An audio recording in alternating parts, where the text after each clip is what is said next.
Assalamualaikum warahmatullahi wabarakatuh. Selamat siang para dulur dimanapun berada. Izin menginformasikan bahwa siang hari ini kami dari PSHT Rayon KNPI Ranting Kecamatan Balikpapan Selatan melakukan giat berbagi paket ceria Ramadan tahun 2025.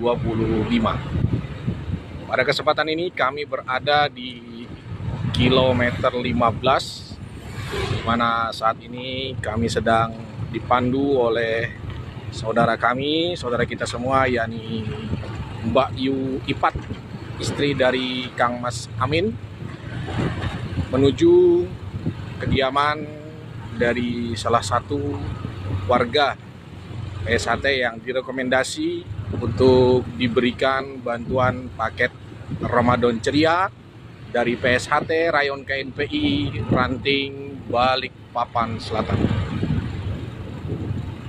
Ikuti terus kegiatan yang positif ini untuk dapat disebarkan dan juga dipublikasikan oleh para saudara PSHT dimanapun berada.